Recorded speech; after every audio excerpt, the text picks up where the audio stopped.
Hey Internet, it's me! Welcome back to day 2 of this horror marathon thing. And right off the bat, I know what you're thinking. I don't know why the corner of this pocket is wonky either.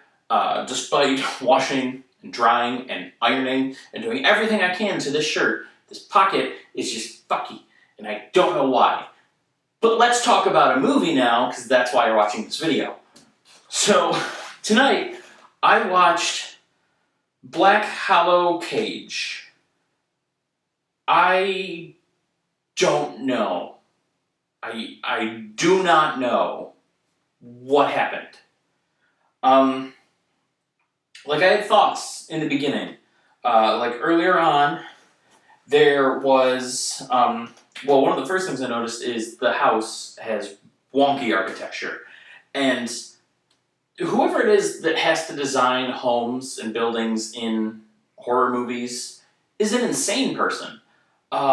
Between watching this and then I saw that movie Afraid when that was in theaters, and I saw The Watchers earlier this year, it's just tons of ridiculous houses that have like glass walls that move and like weird angles and hallways for no reason. It's just absolutely bonkers. So whoever does like building design in horror movies is a psychopath. So yeah, that I caught early on. Also, the girl was bratty and shitty for no reason, because that's apparently the default for children in horror movies now. The kid from Babadook, the kid from The Ring, the kid from any number of horror movies, like they're always absolutely unbearable. It makes the ending of The Children that much more satisfying. What else? The girl's mother is a wolf that can talk through a little voice box thing. That's never really explained. Also, she has a robot arm, which isn't really explained either. And I'll get into spoiler territory in a second. But, yeah, I don't know. I legitimately... I mean, I think I do know, but I don't know. Let me just... Actually, no, I'm not going to do a plot yet. One other thing I want to mention is cinematography in this movie. I guess incredible. Things look good, and shots are very, very long. The problem is, in those long shots, generally nothing's happening.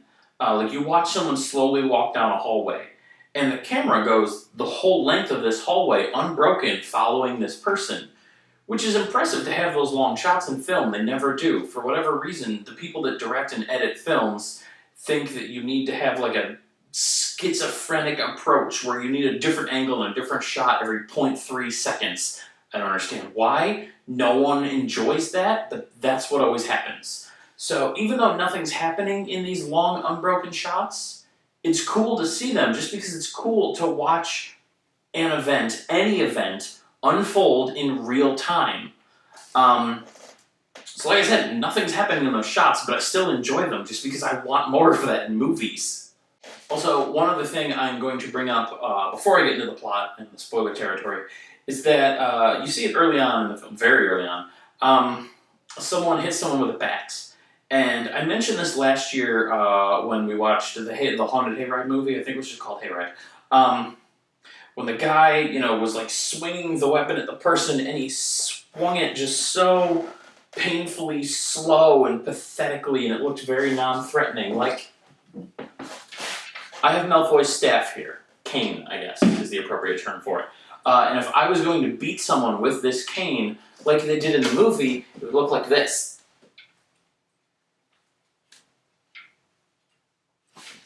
You may have noticed that wasn't very threatening or intimidating looking. That's because the director is an idiot and the actor did a bad job. And I'm not just talking on my ass. I will play a clip.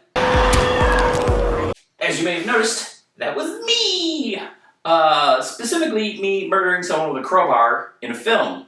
And you'll notice that when I swung the crowbar, I wasn't going, eh.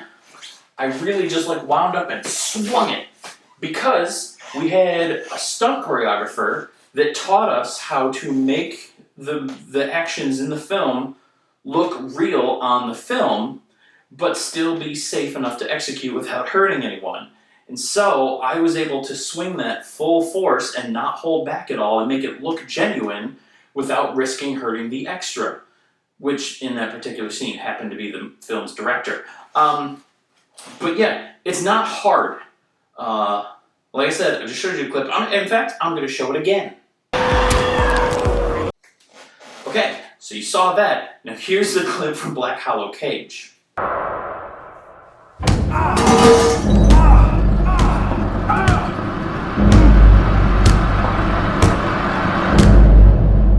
Do you see what I mean? That was pathetic. Like, he was pulling his punches when he swung that thing, and what's worse, the person he was swinging it at was out of frame. So he didn't even have to pull his punches. The person could have just simply rolled off to the side, and that way when he swung, he was just swinging down at empty ground. There was no one there.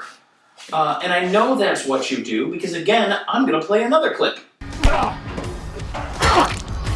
That is me in another film, also murdering someone with a crowbar. I have a weapon of choice. And that's exactly how we filmed that, is after the character fell to the ground off screen, they moved slightly out of the way, and so when I swung that crowbar, I was swinging at empty space. I could swing it as hard as I wanted, and I wasn't going to hit anyone. Not only that, it was a prop crowbar. Even if I did hit someone, it was foam, it wouldn't really hurt. So there's like a million reasons why you don't have to pull your punches on set, and yet they ignored all of those and made a weak-ass scene like that. It drives me crazy, only because it costs nothing to do it correctly. Having someone roll out of the way, or using a prop bat, or just filming at a correct angle so that there's no way they could potentially connect with the swing, none of those things cost extra money. They're all very easy and cheap to do, and they did none of them. They just went with the garbage cut of that scene anyway. So, I hate that in films. I hate that specifically in this film. It's very dumb. I saw that right away. It's one of the first scenes you see, and drove me nuts.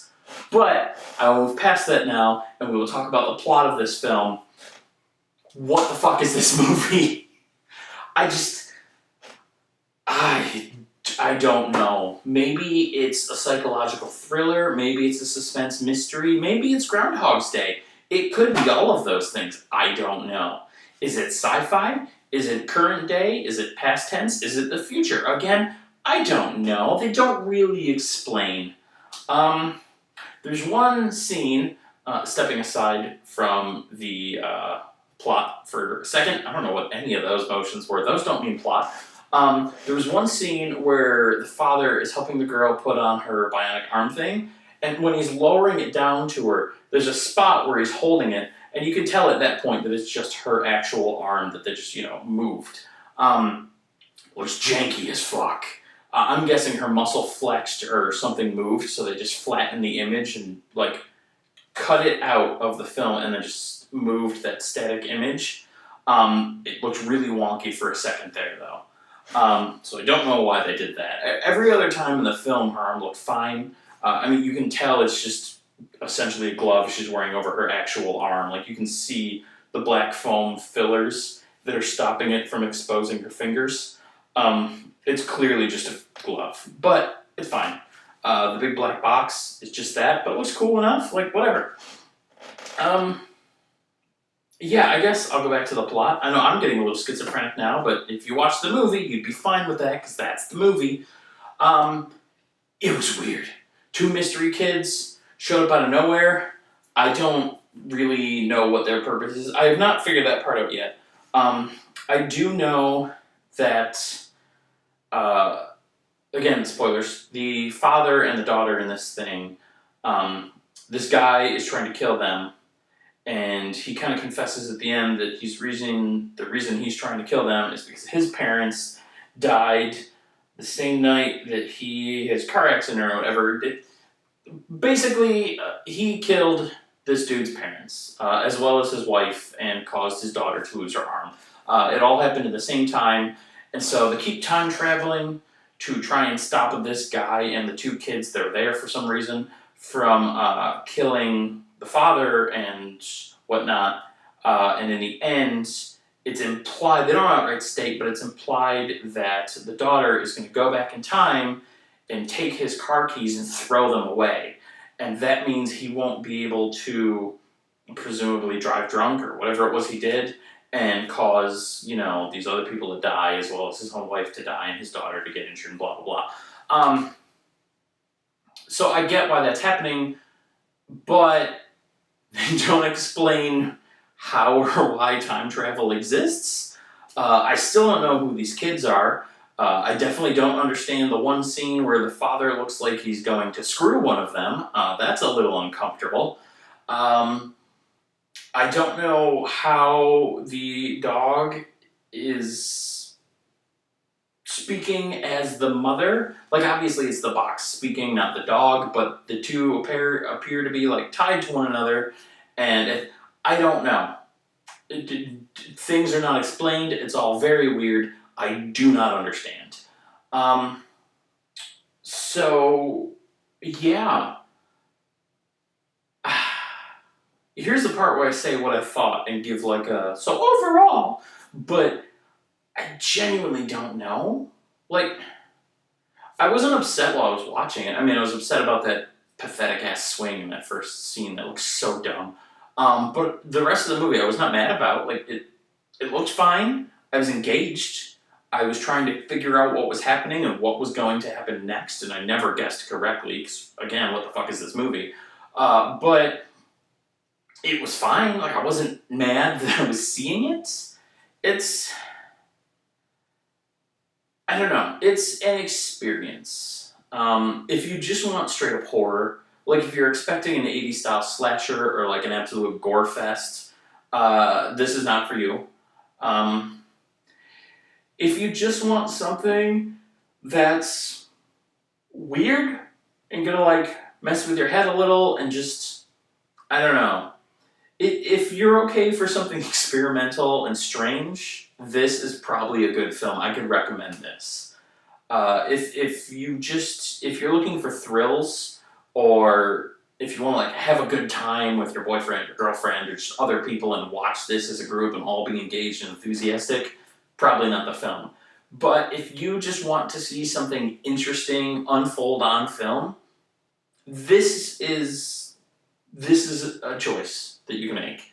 I don't even know if I'd say a good choice, but I'm not mad that I saw it. Like, if I had to rank it, out of 10, I'd put it above a 5.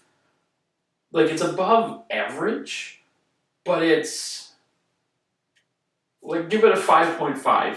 It's slightly above average. I wasn't just watching it going meh the whole time, but I also, any enjoyment I got out of it, I couldn't even explain, because it's just, I was confused the entire time. And now that I've watched it and talked about it for 15 minutes, I'm still confused. Like, I still don't know what really happened, or even how I feel. So, if you want to experience some confusion and weirdness, and also see a pathetic-ass swing, then you should watch this movie too.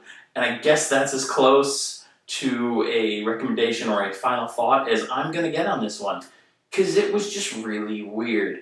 They do kill the dog in the movie, though. So, if you have feelings about that, don't watch the movie. Like, you don't see it, but you see the aftermath. So, if you've got some John Wick, brewing inside of you, don't watch this film. Not gonna have a fun time.